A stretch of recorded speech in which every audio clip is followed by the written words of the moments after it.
Le soleil venait à peine de commencer à se lever au-dessus de l'horizon de Marlborough Beach, en Nouvelle-Zélande, lorsque les habitants découvrirent une scène troublante. Là, sur le sable humide de la plage, reposait une immense orque. Son corps noir et blanc brillait sous la lumière matinale, tandis que les vagues caressaient doucement ses flancs. Très vite, il devint clair que l'animal s'était échoué et qu'il était totalement impuissant. La nouvelle se propagea comme une traînée de poudre dans la petite communauté côtière. Bientôt, des gens affluèrent de toutes les directions vers la plage, à la fois curieux et inquiets. Certains venaient pour aider, d'autres simplement pour observer. Ces derniers jours, ces majestueuses créatures avaient déjà été aperçues.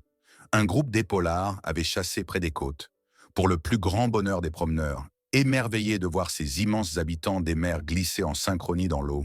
Mais personne n'aurait imaginé qu'un d'entre eux se retrouverait si vite dans une situation aussi désespérée. « On pourrait l'appeler Lucie », proposa une petite fille qui arrivait avec un seau d'eau. Ainsi, la baleine reçut un nom qui toucha immédiatement le cœur des présents. Mais Lucie n'était pas un animal marin ordinaire. Les épaulards, aussi appelés orques, figurent parmi les créatures les plus intelligentes de la planète. Leur cerveau grand et complexe leur permet de résoudre des problèmes, de mémoriser des informations et de vivre toute leur vie en groupes familiaux soudés, appelés bancs. Pourtant, Lucie gisait là, symbole de la fragilité de la nature, luttant pour sa survie. Les raisons de son échouage restaient inconnues. Peut-être, absorbée par la chasse aux poissons, avait-elle ignoré les dangers des marées descendantes. Sa respiration était laborieuse, et ses flancs se soulevaient de manière irrégulière. La chaleur du soleil commençait à réchauffer sa peau sombre, habituellement protégée par l'eau fraîche de l'océan. « Il faut agir !» s'écria un homme en observant l'état de plus en plus critique de l'orque. Rapidement, un plan se mit en place. Les habitants se précipitèrent chez eux pour chercher des seaux, des serviettes et des draps. D'autres commencèrent à puiser de l'eau à main nue pour la verser sur le corps de Lucie. Chaque goutte d'humidité était cruciale pour la maintenir au frais et en vie. Des enfants coururent au magasin voisin pour récupérer des bouteilles d'eau qu'ils apportèrent aux volontaires. Certaines familles offrirent des parasols pour protéger Lucie des rayons brûlants. C'était un chaos désorganisé mais empreint de solidarité, révélant la détermination de la communauté. Malgré tous ces efforts, l'état de Lucie empirait. Sa respiration devenait plus superficielle et ses yeux autrefois vifs perdèrent de leur éclat. La chaleur la mettait à rude épreuve et sa peau commençait à se dessécher, bien qu'elle fût constamment humidifiée. Tous comprirent qu'un plan plus structuré était nécessaire, et vite. Le matin laissa place à midi et les gens se regroupèrent pour discuter. Un pêcheur, témoin de la scène, suggéra d'utiliser un bateau pour remorquer Lucie jusqu'aux eaux profondes. Un autre proposa de creuser un canal pour la ramener à l'océan. Mais chaque idée présentait des obstacles. La forte houle et le sable meuble rendaient toute manœuvre complexe et le temps pressait. Au milieu de cette incertitude, l'attention se tourna de nouveau vers Lucie. Elle restait immobile, comme si elle comprenait que son destin reposait entre les mains des humains qui l'entouraient. Sa majestueuse nageoire dorsale, symbole de la puissance et de l'élégance de son espèce, se détachait à peine du sol. Pourtant, dans ces instants de calme, elle semblait habiter une dignité inébranlable. La communauté était déterminée à ne pas abandonner Lucie. Tandis que le soleil poursuivait sa course et que les heures s'égrenaient, tous les présents sur la plage ressentaient le poids de cette responsabilité et l'espoir que leurs efforts conjugués puissent accomplir l'impossible. L'agitation matinale se transforma en une activité fébrile alors que la communauté de Marlborough Beach mettait tout en œuvre pour sauver Lucie. La vue de l'immense orque échoué sur la plage suscitait une profonde détermination chez les habitants. Mais l'épreuve à relever était immense. À chaque instant qui passait, l'état de Lucie semblait devenir de plus en plus critique. La première idée, ramener Lucie dans la mer, semblait évidente. Un pêcheur local proposa son bateau pour la tirer vers des eaux plus profondes. Les participants préparèrent des cordes qu'ils attachèrent délicatement autour du corps de Lucie pour éviter de la blesser. Mais la nature se révéla imprévisible. La houle était puissante et les vagues projetaient le bateau sans cesse contre le rivage. Le capitaine dut renoncer plusieurs fois, car le risque de s'échouer lui-même était trop grand. « Et si nous creusions un canal ?» suggéra une femme qui observait la scène. L'idée gagna rapidement des partisans. Plus de 20 volontaires saisirent des pelles et commencèrent à creuser un large passage reliant Lucie à la mer. Mais le sable était traître. À peine un tronçon était-il creusé que les parois du canal s'effondraient. Les efforts semblaient vains. Le sable s'écoulait constamment, comme si la nature refusait de voir son ordre perturbé. Ces tentatives désespérées pour sauver Lucie s'éternisaient, et l'inquiétude des spectateurs grandissait d'heure en heure. Pendant ce temps, l'état de Lucie continuait de se détériorer. Sa respiration devenait de plus en plus superficielle, et elle bougeait à peine. La chaleur de la journée lui pesait, et malgré les efforts inlassables des volontaires, sa peau commençait à se dessécher. L'eau qu'on lui versait dessus ne suffisait plus. L'urgence montait, et la tension était palpable. Un enfant posa une question simple, mais significative. Pourquoi personne de la ville ne vient l'aider? Cette réflexion poussa les habitants à contacter les autorités. Un appel d'urgence fut lancé, et bientôt une équipe de spécialistes de la protection des animaux arriva sur place. Avec eux, ils apportèrent des équipements spécifiques, comme de grandes bâches et des pompes, pour mieux hydrater Lucie. Les experts examinèrent l'orque et donnèrent des instructions claires. Le plan était désormais de stabiliser Lucie jusqu'à ce que les conditions soient optimales pour son retour à la mer. Cependant, la pression d'agir vite restait immense. Lucie était un animal social, membre d'une troupe, et ne vivait jamais seule. Sa famille, probablement quelque part dans des eaux plus profondes, l'appelait sans doute. « Elle aura besoin de nous pour rester forte », déclara l'un des experts tout en rassurant les personnes présentes. La collaboration entre les bénévoles et les professionnels devint plus étroite et un regain d'espoir se fit sentir. À mesure que les heures passaient, il devint évident que la nature serait un allié indispensable dans cette mission. L'idée d'attendre la prochaine marée commença à faire son chemin. « La mer l'a amenée ici, » dit le pêcheur, « et la mer la ramènera. » La communauté s'organisa autour de ce plan. Jusque-là, il était crucial de protéger Lucie autant que possible. Des rangées de volontaires se formèrent à nouveau pour transporter des seaux d'eau. Les enfants couraient avec des serviettes mouillées, tandis que les adultes tenaient des parasols au-dessus du corps massif de Lucie. D'autres bénévoles utilisaient des systèmes improvisés pour distribuer l'eau plus efficacement. L'atmosphère oscillait entre espoir et désespoir, mais personne n'abandonnait. Dans l'après-midi, d'autres secours arrivèrent, y compris des biologistes marins qui apportèrent un regard neuf à la situation. Ils analysèrent l'état de Lucie et donnèrent des conseils pour optimiser les efforts. C'était un effort collectif de toute la communauté qui, malgré la fatigue croissante, refusait de se laisser décourager. Alors que le soleil descendait lentement vers l'horizon, tout le monde était épuisé, mais la marée montait. Les vagues commencèrent à atteindre la queue de Lucie et un nouvel élan d'énergie saisit la communauté. Ils avaient appris qu'ils devaient faire confiance à la nature. Tout ce qui comptait désormais, c'était la patience et la coopération. Le moment décisif approchait, mais il restait incertain si Lucie aurait la force de saisir cette opportunité. Un murmure parcourut la foule lorsque les premières vagues entourèrent le corps de Lucie, un signe que la décision serait bientôt prise. La marée montante apportait à la fois de l'espoir et de nouveaux défis. Les premières vagues atteignirent la queue de Lucie et la communauté observait avec attention l'eau monter lentement. Pourtant, il était évident que la montée du niveau de la mer à elle seule ne suffirait pas à libérer l'immense orque.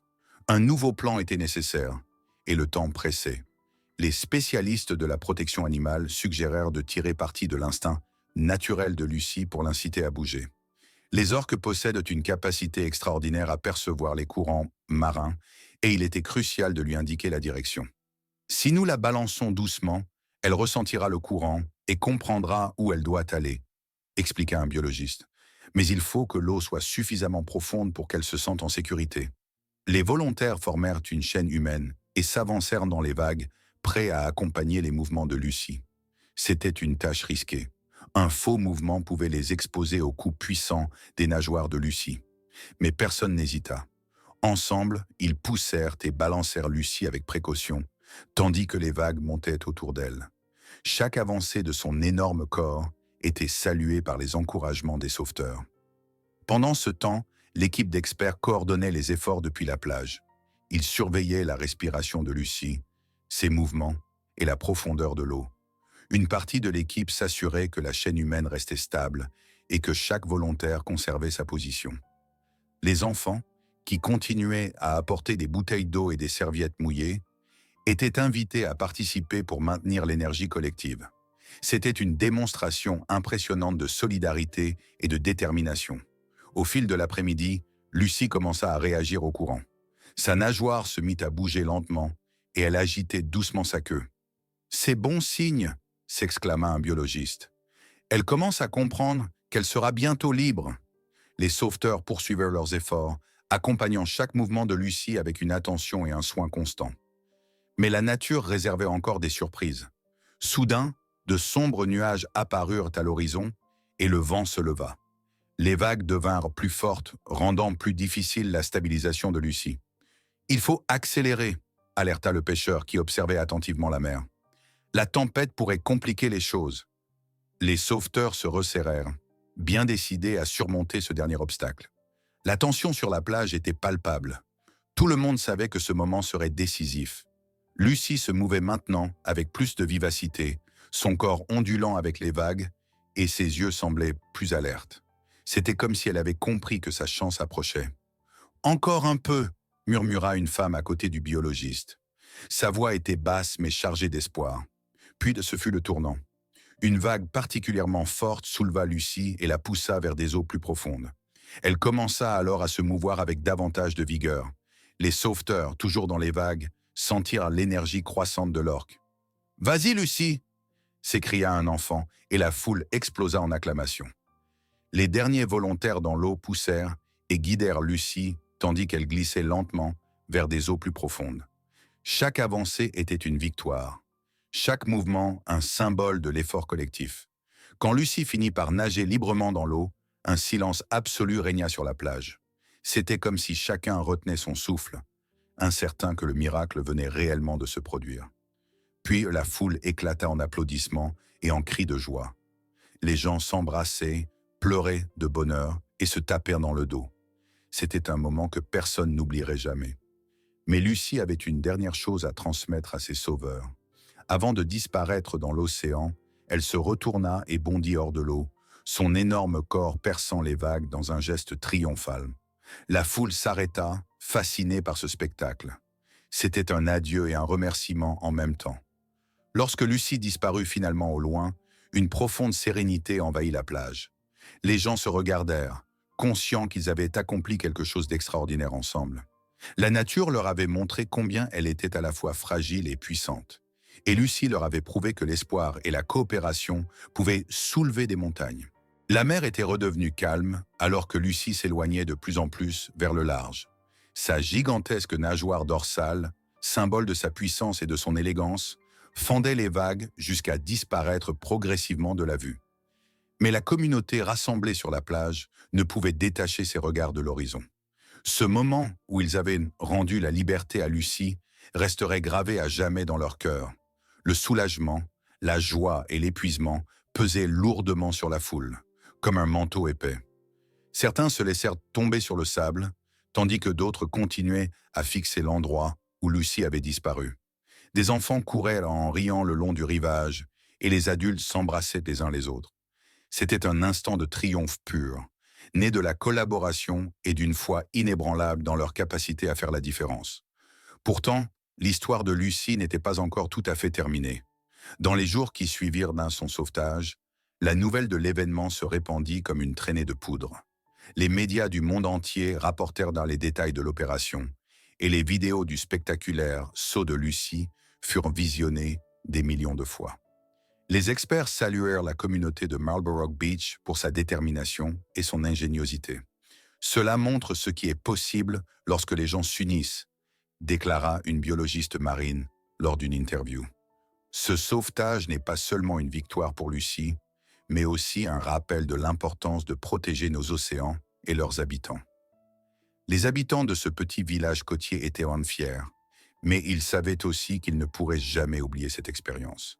Beaucoup d'entre eux n'avaient jamais vu d'aussi près un si grand cétacé et encore moins participé à un sauvetage. Cette journée ne les avait pas seulement rapprochés les uns des autres, mais elle avait aussi créé un lien profond avec la nature. Sur la plage, où les dernières traces de l'opération de sauvetage s'effaçaient lentement sous l'effet du vent, quelques volontaires restèrent encore un moment. Le pêcheur, dont le bateau avait joué un rôle crucial dans les premières tentatives, regardait au loin, vers la mer. « Je parie qu'elle est avec sa famille maintenant », dit-il avec un léger sourire. Et tous ceux qui l'entendirent acquiescèrent en silence. L'idée que Lucy avait retrouvé son clan était une source de réconfort pour chacun. Quelques jours plus tard, une équipe de biologistes marins revint pour observer la région. Ils voulaient s'assurer que le sauvetage de Lucy était durable et qu'aucun autre orque ne risquait de se retrouver en danger dans cette zone. Ils avaient également apporté un appareil spécial, un capteur acoustique capable d'enregistrer les chants des orques. Leur espoir était d'entendre la voix de Lucy ou celle de sa famille afin de confirmer qu'elle était en sécurité. Les premiers enregistrements ne révélèrent rien de spécial, mais le moment tant attendu arriva enfin. Un appel clair et mélodieux retentit, le chant caractéristique d'un orque. Les biologistes sourirent et notèrent les coordonnées. Lucy était de retour chez elle et sa famille était à proximité. Cette confirmation complétait l'histoire de la plus belle des manières. L'histoire de Lucy n'était pas seulement celle d'un sauvetage, mais aussi un symbole de la force de la coopération entre l'homme et la nature. Elle rappelait à chacun que chaque geste, aussi petit soit-il, pouvait avoir un impact immense. Et elle montrait que, même dans les moments les plus difficiles, l'espoir et la détermination pouvaient déplacer des montagnes. À la fin de ce long et émouvant voyage, tous ceux qui avaient participé savaient qu'ils avaient pris part à quelque chose d'exceptionnel. Lucy leur avait laissé bien plus qu'un souvenir. Elle leur avait transmis une leçon qui les accompagnerait pour toujours. Le monde est plein de défis, mais avec du cœur et de la raison, ils peuvent être surmontés. Alors que le soleil se couchait sur Marlborough Beach, l'air était empreint de paix. L'océan, silencieux et infini, semblait absorber tout ce qui avait été vécu, gardant l'histoire de Lucy à jamais gravée en son sein.